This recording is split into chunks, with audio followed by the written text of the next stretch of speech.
전후 제일동포의 생활과 차별, 직업 선택의 자유와 차별에 대해서 살펴보도록 하겠습니다. 먼저 직업 선택의 자유에 대해서 보면 일할 권리와 직업 선택의 자유는 인간으로서의 삶을 영위하기 위한 원초적인 권리이자 자유라고 할 수가 있겠습니다.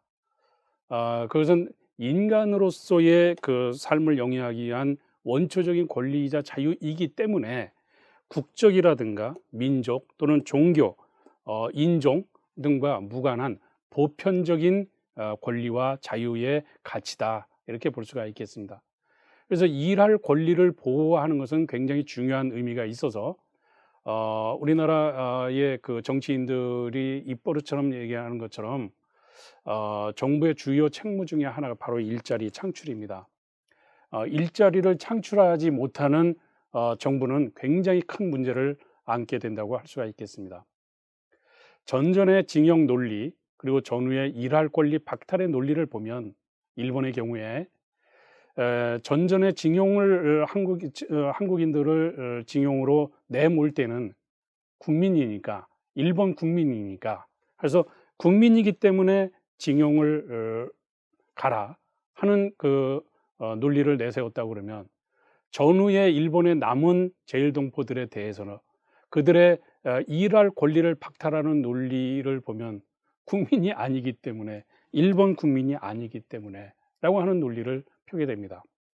국민과 국민이 아니라고 하는 점, 본인들은 특별히 일본 국적을 선택한 적도 없지만 강제로 일본 국적이 부여됐다가 강제로 자동적으로 자유의지하고는 전혀 관계없이 강제로 또 일본 국적에서 이제 또 배제를 하는 그런 상황. 그래서 일본 국민으로 강제로 집어넣으면서 징용의 논리로 국민이니까 징용에 나가라 하면서, 전후에 또 일본에 남은 사람들에게 일할 권리를 얘기를 하니까 너는 일본 국민도 아닌데 무슨 소리야 하는 식의 얘기가 된다는 것이죠. 그래서 일할 권리와 직업 선택의 자유는 이 국민이다 국민이 아니다라고 하는 문제가 아니라 인간이기 때문에 일할 권리와 직업 선택의 자유를 가질 수 있는 것인데, 이것이 제일동포들에게는 상당히 차별적인 구조를 가지고 일본 정부가 대했다라고 하는 점을 지금부터 이제 살펴보려고 합니다. 이제 공무원 임용과 관련된 내용을 보면, 우선 외무공무원법은 외국인의 취임 명문 규정으로 인해서 배제가 됩니다. 그러니까 이 외무공무원은 외국과의 관계에서 일본 정부의 입장을 대변하는 그런 일이다 보니까 외무공무원법 자체에 외국인은 외무공무원이 될 수 없다라고 하는 명문 규정을 두고 있고, 따라서 외국인 신분으로 일본 국적이 아닌 사람이 외무공무원 시험에 응시하거나 하는 것은 기본적으로 배제가 되었다라고 하는 점입니다. 그런데 국가공무원법이나 지방공무원법에는 결격사유 조항에 국적을 포함하고 있지를 않습니다. 그렇기 때문에 일반 행정직이라든가 이런 데에 이 국가공무원이나 지방공무원에 일본 국적이 아닌 사람들도 응시할 수가 있게 되는 거죠. 그런 그 국적 조항이 포함되어 있지 않기 때문에 일본인만 국가공무원 시험 또는 지방공무원 시험에 응시할 수 있다라고 하는 것이 아니기 때문에 외국인도 할 수 있다는 거죠. 그런데 일반 행정직이나 교육직에 외국인이 취임하는 것에 대해서는 인정을 하지 않는다라고 하는 것이 일본 정부의 방침이었습니다. 여기서 그 배제 논리가 뭐냐면, 법률의 명문 규정이 아니라 법무성, 법제국 등 행정부의 견해가 이 배제 논리의 기본 배경이 되고 기본 내용이 됩니다. 그 내용을 좀 살펴보도록 하겠습니다. 먼저 법제국의 견해를 보면, 공무원에 관한 당연한 법률로서 공권력의 행사 또는 국가의 의사 형성에 참여 종사하는 공무원이 되기 위해서는 일본 국적이 필요하다고 해석해야 한다라고 하는 것이 1953년 3월 25일자 법제국의 견해입니다. 공권력을 행사하는데 이 일본의 공권력을 외국인 신분으로 행사할 수 있겠느냐.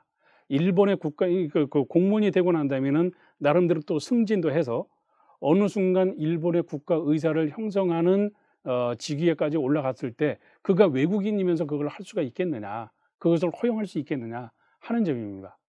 그래서 일본 국적을 포함하고 있지는 않지만 공무원법에, 국가공무원법, 지방공무원법에 일본 국적이 필요하다고 하는 것을 인정하고 있지는 않지만, 그런 조항을 포함하고 있지는 않지만 상식적으로 일본 국적이 필요하다고 해야 맞다라고 하는 견해를 표방하고 있는 겁니다. 그리고 오사카부의 총무국장 문의에 대한 자치성의 1973년 5월 28일 회담 내용을 보면 공권력 행사 또는 지방 공공단체의 의사 형성에 참여 종사하는 직에 오르는 것이 장래 예상되는 직에 일본 국적이 아닌 자에게 수험 자격을 인정하는 것은 적당하지 않다라고 하는 점입니다. 지금 말씀드린 바로 그 내용입니다. 교육직과 관련해서도 우선 국립 또는 공립대학에서의 외국인 교원 임용 등에 관한 특별조치법이 1982년 9월에 만들어집니다. 이게 왜 만들어졌냐면 일본의 대학의 국공립대학 또 사립대학 같은 데에 일본의 그 교육 경쟁력을 위해서 상당히 연구업적 또는 교육업적이 탁월한 외국인을 대학 교수로 또는 연구원으로 임명할 수 있는 것이 가능해지는, 그러니까 한국에도 외국인 교수들이 상당히 있고 외국에도 타국 출신들의 그 교수 임명이 어느 정도 이루어지고 있는 그런 상황이죠. 그러니까 글로벌 시대에 맞춰서 일본에서도 그런 사립대학뿐만 아니라 국공립대학에서의 외국인 교원 임용도 가능하다라고 하는 것이 이제 82년 9월에 만들어져서 그 이후에 이제 그 국공립대학의 한국인을 비롯한 외국인들이 교수로 취임하는, 임용되는 그런 일들이 벌어지게 되는데, 같은 82년 9월에 문부성의 도도부현 교육위원회 통지를 보면 대학은 그렇다 치더라도 국공립의 초중고등학교의 교원은 외국인의 임용을 인정할 수 없다고 명시를 하고 있습니다. 그리고 83년 4월 1일 나카소네 총리가 국회에서 답변하는 가운데 뭐라고 그러냐면, 국공립의 초중고교 교장이 행하는 공무 운영에 참여함으로써 공공의 의사 형성에 관계되는 직무로 인정할 수 있기 때문에 일본 국적이 필요한 당연한 법리가 적용된다라고 하면서 국가공무원법 또는 지방공무원법 규정에 대한 법제국의 견해와 궤를 같이 하는 그러한 입장을 표명을 하게 됩니다.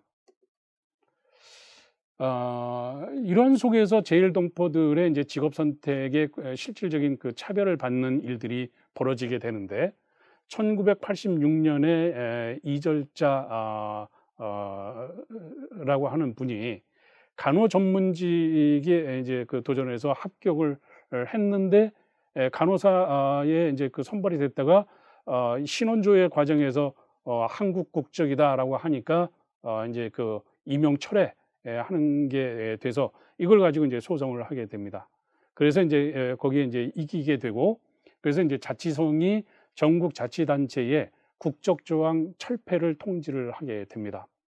사법고시와 관련해서는 1976년에 사법수습생에 합격을 해서 채용 요망서를 제출을 합니다. 이 최초의 일본 사법시험 합격자 이제 김경득 변호사인데요. 이분이 이제 그 사법고시 합격 이후에 사법수습생 채용 요망서를 내니까 이것도 이제 신원조회 과정에서 한국 국적이다, 이게 안 된다 하는 것이 됐다가 그 소송에 의해서 승소함으로 인해서 이 사법수습생의 채용에 있어서도 국적 조항이 1977년부터 그 철폐가 되면서 이제 채용이 되는 그런 일이 벌어지게 됩니다. 그리고 일반 직업에 있어서도 박종석이라고 하는 분이 1970년 8월에 히타치 제작소에 이제 그 취직을 했는데, 이 이제 신원조회 과정에서 또 한국인이다 하니까 이제 또 채용 무효하게 되고, 이거에 대해서 이제 또 재판을 통해서 채용 취소가 이제 무효 판결이 돼서 이제 채용이 되는 그런 일련의 일들이 벌어집니다. 그래서 간호사라든가 사법고시 또는 일반 회사 등의 제일동포들이 이제 취직하는 것들이 어느 정도 이루어지면서 철폐가 차별 조항 같은 차별 제도 같은 것들이 어느 정도 이제 개정되는 그런 양상을 보이기도 했습니다. 예, 전후 제일동포의 생활과 차별과 관련해서 정리를 하겠습니다. 이진우 사건, 김일호 사건 등은 전후 일본의 제일동포에 대한 민족적 차별이 배경에 있었던 것으로 일본 사회에서도 이들에 공감하는 사람들이 적지 않았습니다. 전후 일본을 점령한 미국은 일본 사회의 민주화와 비군사화를 점령 목표로 내세워 다양한 측면에서 개혁을 하였으며 교육 개혁 역시 이러한 점령 목표에 부합하는 내용으로 재구성되었습니다. 일본은 GHQ 민간정보교육국의 통지를 내세우며 전후 교육에서 제일동포의 민족 교육을 제약했으나 한신교육 사건 등 제일동포들의 민족교육 운동은 계속됐습니다. 전후 직후 제일동포는 일본에서 사회보장이나 일할 권리 및 직업 선택의 자유 등에서 극심한 차별을 받았지만 이런 차별에 맞서 꿋꿋하게 나의 삶을 살아왔음을 알 수 있습니다.